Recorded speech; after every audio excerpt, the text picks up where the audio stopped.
وقل جاء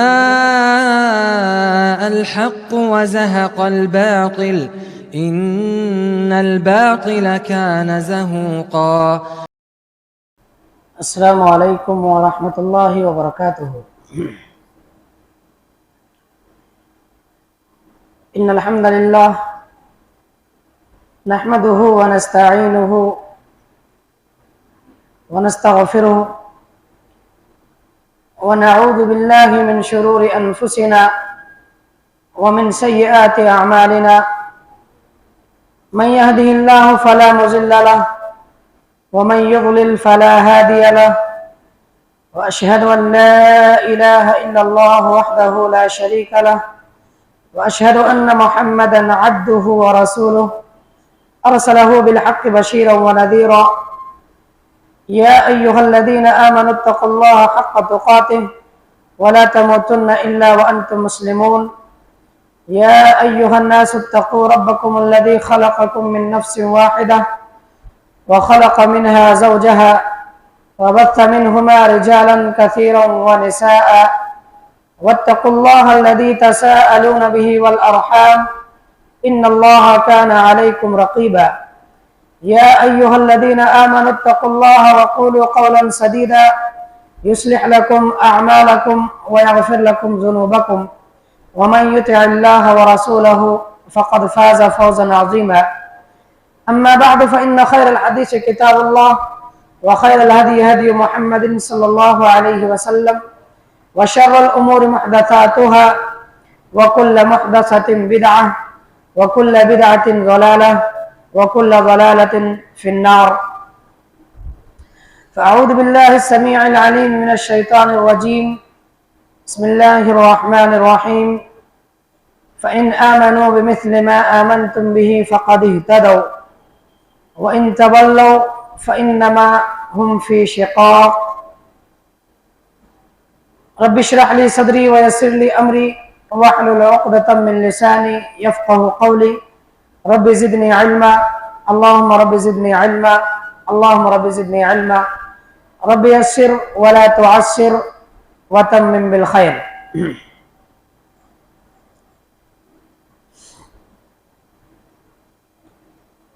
لائق گرا قدر فضیلت الشیخ مولانا محمد عامر فلاحی صاحب و معزز حاضرین جلسہ، اللہ سبحانہ و تعالیٰ کا بے انتہا فضل و احسان ہے کہ اس نے ہمیں اور آپ کو آج بعد نماز مغرب مسجد سلفیہ پوسد کے اندر جمع ہونے، اکٹھا ہونے کا موقع فراہم کیا تاکہ ہم اور آپ قرآن و سنت کی روشنی میں چند باتیں سماعت کر سکیں اور ان کے مطابق اپنی زندگی کو گزارنے کی کوشش کر سکیں۔ آج کا یہ پروگرام شہری جمعیت اہل حدیث پوسد مہاراشٹرا کی جانب سے مسجد سلفیہ پوسد کے اندر منعقد ہونے جا رہا ہے۔ انشاءاللہ العزیز آپ حضرات کے سامنے قرآن و سنت کی روشنی میں باتیں ہوں گی۔ پروگرام کے اندر مجھے جس موضوع کے تحت لبکشائی کرنے کا موقع فراہم کیا ہے وہ ہے منہج سلف کی اہمیت۔ حاضرین گرامی، ہم اور آپ اپنی زندگی گزارتے ہیں اس دنیا کے اندر اور پھر کوشش کرتے ہیں کہ ہم اور آپ ایسے اعمال بجا لائیں جن اعمال کے عوض اللہ سبحانہ و تعالی ہم سے اور آپ سے راضی ہو جائے، خوش ہو جائے اور اپنی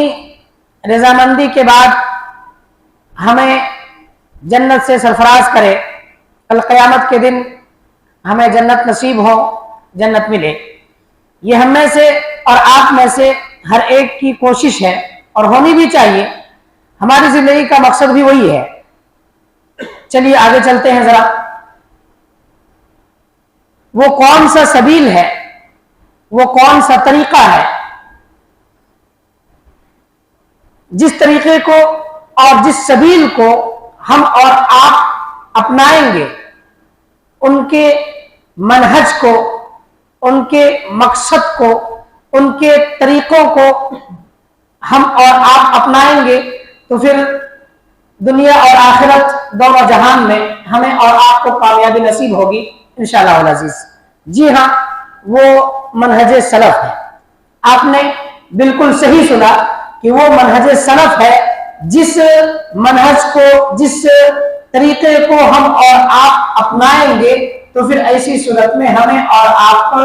ضرور بھی ضرور کامیابی ملے گی انشاءاللہ العزیز۔ یہ محض دعویٰ نہیں ہے بلکہ اس کے ساتھ ساتھ دلیل بھی ہے جو آگے انشاءاللہ العزیز آئیں گی آپ حضرات کے سامنے۔ لیکن قبل اس کے کہ ہم دلائل کی طرف آگے بڑھیں، لفظ منہج اور لفظ سلف یہ کیا ہے اور انتساب کن لوگوں کی طرف ہے، یا پھر سلف جب ہم بولتے ہیں تو اس لفظ سے کے بولنے سے ہمارے اور آپ کے ذہن میں کون سی بات آتی ہے یا کون سی بات آنی چاہیے، اس تعلق سے پہلے رہنمائی کرنے کی کوشش رہے گی انشاءاللہ العزیز۔ ایک لفظ نہج ہے، منہج ہے، اور دوسرا لفظ سلف ہے۔ ان دونوں کو ملا کر کے منہج سلف بنایا گیا ہے۔ تو سب سے پہلے منہج کے تعلق سے آپ دیکھیں، نہج ینہج نہجن و نہوجن، نہج طریق نہجن و نہوجن کہا جاتا ہے جب راستہ بالکل واضح ہو جائے اس وقت۔ اسی طریقے سے فلان ینتہج سبیل فلان کہا جاتا ہے کہ فلاں شخص فلاں کے راستے یا مسلک پر چلا۔ اس سے یہ معنی واضح ہوا کہ نہج یا منہج کا معنی ہوا راستہ اور طریقہ۔ منہج ہو طریق المستقیم، منہج سیدھے راستے کو کہا جاتا ہے۔ خلاصہ کلام یہ ہے کہ منہج ایک ایسا سبیل ہے یا طریقہ ہے جو بالکل واضح ہو، ظاہر ہو اور سیدھا ہو، اس طریقے کو منہج کہا جاتا ہے۔ یہ اب اس کے بعد یہ لغوی تعریف آپ کے سامنے آ گئی۔ اس کے بعد ہم اور آپ دیکھتے ہیں کہ قرآن کے اندر اس لفظ کا استعمال ہوا ہے کہ نہیں ہوا ہے۔ تو پھر ایسی صورت میں آپ جانیں کہ لفظ منہج قرآن میں کہیں بھی استعمال نہیں ہوا ہے۔ البتہ اس لفظ کا جو مترادف کلمہ ہے منہاج، وہ سورہ مائدہ کی آیت نمبر 48 میں استعمال ہوا ہے۔ اللہ رب العالمین ارشاد فرماتا ہے وَلِكُلٍّ جَعَلْنَا مِنْكُمْ شِرْعَةً وَمِنْهَاجًا کہ ہم نے تم میں سے ہر ایک کے لیے طریقہ اور راستہ بنایا ہے۔ حضرت عبداللہ بن عباس رضی اللہ تعالی عنہما شرعۃ و منہاجا کا معنی جو ہے طریقہ اور راستہ لیا ہے، یعنی شرعۃ اور منہاجن سے طریقہ اور راستہ مراد لیا ہے انہوں نے۔ تو معلوم ہوا کہ جب ہم منہج بولیں گے تو پھر اس وقت بھی چونکہ اس کا مترادف کلمہ ہے، ہم معنی کلمہ ہے، جسے ہم اور آپ سینونیم کے نام سے جانتے ہیں انگلش زبان میں، اس کا معنی ہوتا ہے ایک ہی طرح کا جو معنی ہوئی، یعنی کہ ایک معنی کے متعدد الفاظ ہو تو اس وقت جو ہے سینونیمز کہا جاتا ہے۔ وہی معنی ہوا سیدھا راستہ اور طریقہ منہج کا۔ ایک چیز اب شرعی اعتبار سے ہم اور آپ دیکھیں گے تو شرعی اعتبار سے اس کا معنی ہوگا وہ راستہ یا وہ طریقہ جس کے اوپر ہمیں اور آپ کو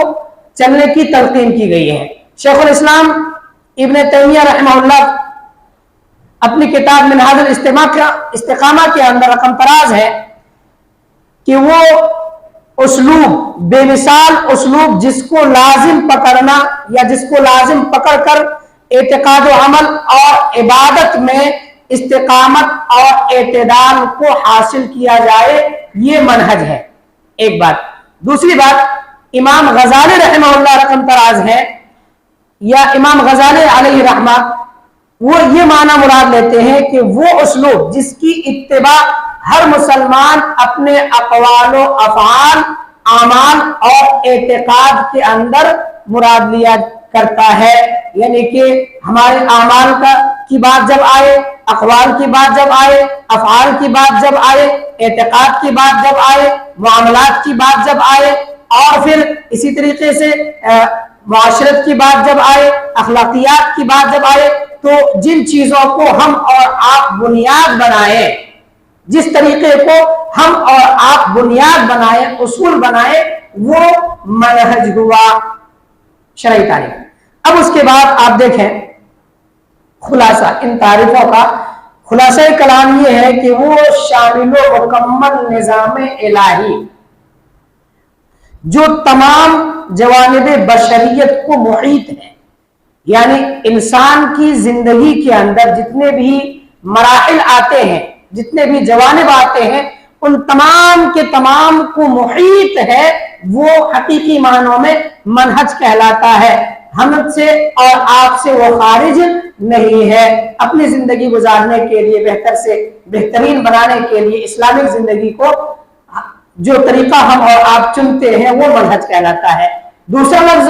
جو موضوع کے اندر آیا ہوا ہے وہ ہے سلف۔ سلفا یسلفو سلفا، اس کا معنی ہوتا ہے تقدم کا، یعنی آگے جانا۔ اسی لفظ سے سلفت مستعمل ہے، دوپہر کے کھانے سے پہلے تھوڑا بہت جو کھایا جاتا ہے اس کو سلفا کہتے ہیں۔ اب اس کے بعد ہم اور آپ آگے چل کر کے دیکھتے ہیں کہ اسی سے جو ہے یعنی لفظ سلف سے ہی جماعت متقدمین مراد ہے۔ جماعت متقدمین سے مراد اگر ہم اور آپ دیکھنا چاہیں گے تو ابھی تو پھر آگے بات آئے گی، لیکن اشارتاً میں بتلا دینا چاہوں گا کہ صحابہ، تابعین اور تبع تابعین ہیں، ان کے علاوہ دوسرا گروہ لفظ سلف سے مراد نہیں ہے۔ اور پھر لیے بھی جا سکتے ہیں، اس تعلق سے بھی باتیں آئیں گی انشاءاللہ العزیز۔ لفظ سلف قرآن میں متعدد جگہ استعمال ہوا ہے۔ اللہ رب العالمین نے فرمایا فَمَنْ جَاءَهُ مَوْعِظَةٌ مِّن رَّبِّهِ فَانْتَهَى فَلَهُ مَا سَلَفَ وَأَمْرُهُ إِلَى اللَّهِ، جس کے پاس سودی معاملات کی ممانعت یا حرمت کی دلیل آ جائے اور پھر وہ اس سے باز آ جائے، اس سے رک جائے، تو پھر جو آگے انہوں نے بھیج دیا، یعنی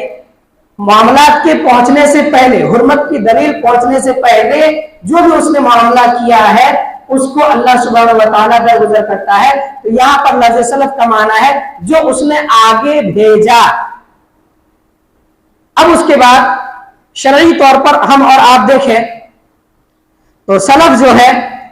حضرت علامہ ابن باز رحمہ اللہ فرماتے ہیں ہم القرون الثلاثہ المفضلہ، ہم القرون المفضلہ، ہم اہل القرون المفضلہ، یعنی کہ وہ قرون مفضلہ کے اصحاب ہیں، من الصحابۃ والتابعین واتباعہم، صحابہ میں سے، تابعین میں سے اور تبع تابعین میں سے، ومن اقتفى اثرہم، اور ایسے لوگ مراد ہیں جن لوگوں نے ان لوگوں کی پیروی، یعنی صحابہ، تابعین اور تبع تابعین کی پیروی احسان کے ساتھ کیا، وسار علی اثرہم، اور ان کے نقش قدم پر چلنے کی ان لوگوں نے کوشش کی، وسار علی منہجہم، ان لوگوں نے بعد میں آنے والوں نے ان کے نقش قدم کو اپنایا، ان کے طور طریقوں کو اپنانے کی کوشش کی۔ تو ہمیں معلوم ہوا کہ سلف سے مراد وہ تین زمانے ہیں جن کی تعریف اللہ کے نبی جناب محمد رسول اللہ صلی اللہ علیہ وسلم نے کی ہے۔ اللہ کے نبی جناب محمد رسول اللہ صلی اللہ علیہ وسلم فرماتے ہیں، حضرت عبداللہ بن مسعود رضی اللہ تعالیٰ عنہ راوی حدیث ہے، خیر القرون قرنی ثم الذین یلونہم ثم الذین یلونہم ثم الذین یلونہم، کہ بہترین زمانہ میرا زمانہ ہے، پھر میرے صحابہ کا زمانہ ہے، پھر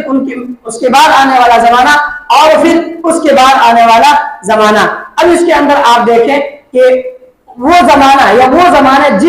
جن زمانوں کو، جن قرون کو اللہ کے نبی جناب محمد رسول اللہ صلی اللہ علیہ وسلم نے بہتر قرار دیا ہو، حقیقی معنوں میں ان لوگوں کے اندر غلطیاں یا ان لوگوں کے اندر فساد وغیرہ نہیں پائے جا سکتے۔ بہترین زمانہ اللہ کے نبی صلی اللہ علیہ وسلم نے قرار دیا۔ یہ الگ بات ہے کہ ان کے زمانے میں بھی فتنوں کا ظہور ہوا، مختلف فرقے ضالہ ظاہر ہوئے ان لوگوں کے زمانے میں بھی، لیکن جب ہم لفظ سلف بولیں گے تو ان فرقے ضالہ کا اطلاق اس لفظ سے نہیں ہوگا، اور لفظ سلف کے اندر وہ لوگ شامل نہیں ہوں گے، بلکہ ایسے لوگ شامل ہوں گے جن لوگوں کی تعریف اللہ کے نبی جناب محمد رسول اللہ صلی اللہ علیہ وسلم نے کی ہے، اور پھر اللہ کے نبی جناب محمد رسول اللہ صلی اللہ علیہ وسلم نے جن کو بہتر سے بہترین زمانہ قرار دیا ہے۔ تو معلوم ہوا کہ جب ہم اور آپ سلف بولیں گے تو پھر ایسی صورت میں یا اس لفظ کے بولنے پر صحابہ، تابعین اور تبع تابعین کا زمانہ مراد ہوگا۔ اب اس کے بعد ان دونوں الفاظ کو یعنی منہج کو اور سلف کو الگ الگ آپ نے سمجھ لیا، ان دونوں کو ہم ملاتے ہیں تو وہ منہج سلف بنتا ہے۔ اب اس کے تعلق سے آپ دیکھیں، امام سمعانی رحمہ اللہ کہتے ہیں کہ سین و لام کے فتحہ کے ساتھ یہ دراصل سلف کی طرف نسبت ہے، جو کہ ان کے مذہب کو اختیار کرنے سے عبارت ہے۔ اسی طریقے سے شیخ الاسلام ابن تیمیہ رحمہ اللہ کہتے ہیں کہ مذہب سلف کو ظاہر کرنے اور ان کی طرف نسبت کرنے میں کوئی عیب نہیں ہے، جبکہ ان کی اقتداء واجب ہے، کیونکہ وہ حق پر ہمیشہ سے ہیں۔ معلوم ہوا کہ ہمیں اور آپ کو کامیابی اگر ہم اور آپ چاہتے ہیں تو منہج سلف یا مذہب سلف کو اختیار کرنا ہے، اور پھر اس کے ساتھ ساتھ قرآن اور حدیث کے سمجھنے میں سلف صالحین کے فہم کو بھی ہمیں اور آپ کو سامنے رکھنا ہے۔ ان لوگوں نے کس طریقے سے سمجھا،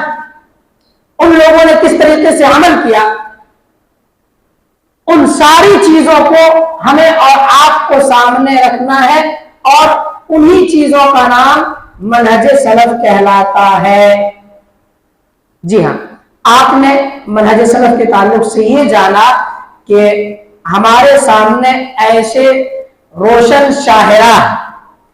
جن پر ہم اور آپ چل کر کے دنیاوی اور اخروی ہر دو جہان میں کامیابی و کامرانی سے ہمکنار ہو سکے۔ اب آپ بتائیں، کیا کوئی عقل مند انسان اس روشن شاہراہ کو ترک کر کے ادھر سے ادھر بھٹکنے کی کوشش کرے گا؟ اگر حقیقی معنوں میں وہ کامیابی چاہتا ہے آخرت کے اندر، تو پھر ایسی صورت میں اس راہ کو ترک کر کے، اس طریقہ کار کو چھوڑ کر کے کسی اور چیز کی طرف گامزن نہیں ہونا چاہے گا۔ ہمارے سامنے بات بالکل واضح ہے۔ ہمیں اور آپ کو چاہیے کہ ہم اپنے اسلاف کی ابتداء اور پیروی کریں، ان کے نقش قدم پر چلیں، ان کی باتوں کو یا انہوں نے جس طریقے سے قرآن اور حدیث کو سمجھنے کی کوشش کی، انہوں نے جس طریقے سے اعمال بجا لائے، اس طریقے کار پر ہم اور آپ گامزن ہوں، تب نہ ہمیں اور آپ کو کامیابی ملے گی۔ وگرنہ اپنی طرف سے جیسے چاہا قرآن کو سمجھا یا سمجھنے کی کوشش کی، اسی طریقے سے جیسے چاہا اعمال بجا لانے کی کوشش کی، تو پھر ہم اور آپ کامیاب نہیں ہو پائے گے، وہ تو منمانی شریعت ہو گئی۔ نہیں، ہمیں اور آپ کو حقیقی معنوں میں سلف صالحین کی روشنی میں قرآن حدیث کو سمجھنا ہے اور اعمال بجا لانے کی ضرورت ہے۔ مثال کے طور پر اللہ کے نبی جناب محمد رسول اللہ صلی اللہ علیہ وسلم نے ایک حدیث کے ارشاد فرمایا، یعنی کہ صف کی درستگی کے تعلق سے کہ صفوں کو برابر کر لو۔ اللہ کے نبی صلی اللہ علیہ وسلم بس اتنا فرما گئے، صفوں کو برابر کر لو۔ اب اس سے کیا مراد ہے؟ صحابہ کرام کو ہمیں اور آپ کو دیکھنا ہے نا۔ کیوں؟ اس لیے کہ صحابہ کرام کی جماعت و جماعت ہے، صحابہ کرام کی گروہ کا گروہ وہ گروہ ہے جس گروہ اور جس جماعت میں براہ راست اللہ کے نبی صلی اللہ علیہ وسلم سے تعلیم حاصل کی، اور پھر اس کے ساتھ ساتھ وہ لوگ اللہ کے نبی صلی اللہ علیہ وسلم کے فیض یافتگان ہیں۔ انس بن مالک رضی اللہ تعالیٰ عنہ کہتے ہیں کہ اللہ کے نبی صلی اللہ علیہ وسلم کہتے رہے ہمیں یہاں تک کہ ہم نے صف کو درست کرنا سیکھ لیا اور ہم ایک دوسرے کے قدم سے قدم، گھٹنے سے گھٹنا اور کندھے سے کندھا ملا کر کے صف میں کھڑے ہو گئے. تو اب ہمیں اور آپ کو چاہیے کہ اللہ کے نبی صلی اللہ علیہ وسلم کے ارشاد فرمانے کے بعد صحابی رسول یا صحابہ کرام نے جس طریقے سے اس حدیث کو سمجھنے کی کوشش کی، اللہ کے نبی صلی اللہ علیہ وسلم کی بات کو سمجھنے کی کوشش کی، اسی طریقے سے ہم اور آپ سمجھیں، اسی طریقے سے ہم اور آپ عمل کریں. انشاءاللہ العزیز ہم اور آپ ضرور بھی ضرور کامیاب ہوں گے. اچھا، وہ زمانہ یا وہ دور جو ہے اللہ کے نبی صلی اللہ علیہ وسلم کا ہے. اللہ کے نبی صلی اللہ علیہ وسلم سے براہ راست وہ لوگ سیکھ رہے ہیں. اس زمانے کے اندر کسی بھی طرح کی کجی کا امکان نہیں ہے. اسی طریقے سے جب ان لوگوں نے براہ راست اللہ کے نبی صلی اللہ علیہ وسلم سے سیکھا، یعنی صحابہ کرام نے، تو اپنے بعد والوں کو جو ان کو سکھلا رہے ہیں، اپنے بعد والوں کو جب تعلیم دے رہے ہیں، تو پھر ایسی صورت میں انہی باتوں کی تعلیم دیں گے جو اللہ کے نبی صلی اللہ علیہ وسلم سے سیکھی ہو. اور پھر جب وہ اپنے ماں باپ کو تعلیم دیں گے تو پھر اپنے ماں قبل سے جو سیکھا ہے اسی چیز کی تعلیم دیں گے. اب اس کے بعد یہاں سے سلسلہ شروع ہو جاتا ہے. اللہ کے نبی صلی اللہ علیہ وسلم کی حدیث آپ کے سامنے آئے ثم الذین یلونہم ثم الذین یلونہم، کہ اس کے بعد جو ہے اللہ کے نبی صلی اللہ علیہ وسلم نے فرمایا کہ پھر اس کے بعد جھوٹ کا ظہور ہو جائے گا اور جھوٹ پھیل جائے گا. لوگوں سے گواہی نہیں لی جائے گی لیکن وہ اپنی طرف سے خود چل کر کے جا کر کے گواہی دیں گے. ان قرون کو اللہ کے نبی صلی اللہ علیہ وسلم نے محفوظ بتلایا ہے. اس بنا پر ان لوگوں کی اقتداء اور پیروی ہمارے اور آپ کے اوپر لازم اور ضروری ہے. اچھا، اس کے بعد ہم اور آپ دیکھتے ہیں کہ ان کی اقتداء کی اہمیت یا ان کی اقتداء کی فضیلت کیا ہے، یا ہم اور آپ ان کی اتباع کیوں کریں، ان کے نقش قدم پر کیوں چلیں. اس کے تعلق سے پہلی بات یہ ہے کہ یہ اللہ رب العالمین کا حکم ہے. اللہ رب العالمین نے کلام مقدس کے اندر ارشاد فرمایا وَاتَّبِعْ سَبِيلَ مَنْ أَنَابَ إِلَيَّ، ان لوگوں کے راستے کی اتباع کرو جو میری طرف رجوع کرنے والے ہیں. ظاہر سی بات ہے جن کے پاس حقیقی علم کتاب و سنت کا ہو اور جنہوں نے براہ راست نبی صلی اللہ علیہ وسلم سے تعلیم حاصل کی ہو، یا جنہوں نے نبی صلی اللہ علیہ وسلم کے فیض یافتگان سے تعلیم حاصل کی ہو، وہ لوگ حقیقی معنوں میں زیادہ سے زیادہ اللہ رب العالمین کی طرف رجوع کرنے والے ہوں گے اور ان کے پاس حقیقی علم ہوگا.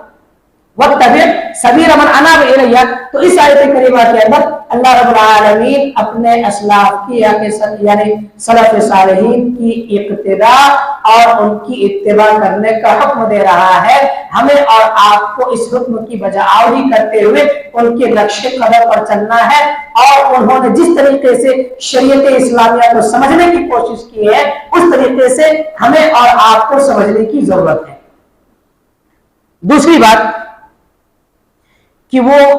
ہمیشہ حق پر ہے. جی ہاں، وہ گروہ، وہ جماعت اور وہ طبقہ جو ہے ہمیشہ حق پر ہے. اور اللہ کے نبی صلی اللہ علیہ وسلم کے زمانے سے اللہ کے نبی صلی اللہ علیہ وسلم ارشاد فرماتے ہیں لا تزال طائفة من امتی ظاہرین علی الحق لا يضرهم من خذلهم حتى يأتي امر اللہ او حتى تقوم الساعة. میری امت کا ایک گروہ ہمیشہ حق پر رہے گا. ظاہرین علی الحق لا يضرهم من خذلهم، ان سے خار کھانے والے انہیں نقصان نہیں پہنچا سکتے. حتی یاتی امر اللہ، یہاں تک کہ اللہ رب العالمین کا حکم یعنی کہ قیامت واقع ہو جائے. پتہ یہ چلا کہ وہ گروہ اور وہ جماعت، وہ طبقہ اللہ کے نبی جناب محمد رسول اللہ صلی اللہ علیہ وسلم کے زمانے سے اور تا قیامت رہے گا انشاءاللہ العزیز، اور حق پر رہے گا، کبھی حق کو چھوڑ کر کے ادھر سے ادھر پھرنے کی کوشش نہیں کرے گا وہ گروہ. دوسری بات. تیسری بات یہ کہ وہ گروہ جو ہے ہدایت یافتہ ہے، جن کی ہمیں اقتداء اور پیروی کرنی ہے، جن کے نقش قدم پر ہمیں اور آپ کو چلنا ہے، وہ ہدایت یافتہ ہے. اور جو ان لوگوں کے راستوں کو اپنائیں گے اور ان پر چلیں گے وہ بھی ہدایت یافتہ میں شمار ہوں گے انشاءاللہ. اللہ رب العالمین نے واضح طور پر کلام مقدس کا ارشاد فرما دیا ہے فَإِنْ آمَنُوا بِمِثْلِ مَا آمَنْتُمْ بِهِ فَقَدِ اهْتَدَوْا، کہ وہ لوگ کفار و منافقین، یہود و نصارہ، اگر جس طریقے سے تم لوگ ایمان لائے اور اسی طریقے سے ایمان لے آئے تو ہدایت یافتہ ہو جائے. اس کا مطلب یہ ہے کہ جن لوگوں کی مثال دی جا رہی ہے ایمان یا جن کے ایمان کو معیار بنایا جا رہا ہے وہ بذات خود ہدایت یافتہ ہے. اب کوئی جماعت، کوئی طبقہ، کوئی گروہ ہدایت یافتہ ہوگا تب نہ اس کی مثال دی جائے گی، اگر جو ہدایت یافتہ نہ ہو اس کی مثال کیوں کر دی جائے گی؟ معلوم ہوا کہ وہ جماعت اور وہ طبقہ جو ہے ہدایت یافتہ ہے، اور جتنے بھی لوگ ہدایت طلبی کے راہ پر گامزن ہیں انہیں چاہیے کہ ان کے طریقہ کار کو اپنائے، سلف صالحین کے نقش قدم پر چلنے کی کوشش کریں، تب جا کر کے ہدایت نصیب ہوگی. ورنہ ہدایت ملنے سے رہی، ہدایت بھی مل پائے گی. اس کے بعد چوتھی بات جو آپ بیان کرنی ہے وہ یہ ہے کہ وہ طبقہ اور جماعت ظاہرین علی الحق، یعنی قیامت تک اللہ کے نبی صلی اللہ علیہ وسلم کے زمانے سے تا قیامت رہنے والی ہے، وہ تفرق و تشتت اور افتراق و انتشار سے محفوظ رہنے والی جماعت. اللہ کے نبی جناب محمد رسول اللہ صلی اللہ علیہ وسلم نے ارشاد فرمایا فَإِنَّهُ مَن يَعِشْ مِنكُم بَعْدِي فَسَيَرَى اخْتِلَافًا كَثِيرًا، میرے بعد تم میں سے جو شخص باحیات رہے گا وہ بہت زیادہ اختلاف دیکھے گا. اختلافات رونما ہوں گے، اختلافات کے وقوع ہونے کا زمانہ آئے گا. جب اختلافات آ جائے، فتنے کا دور آ جائے، فتنے جو ہیں روشن دن کی طرح نمودار ہونے لگ جائے، تو پھر ایسے وقت میں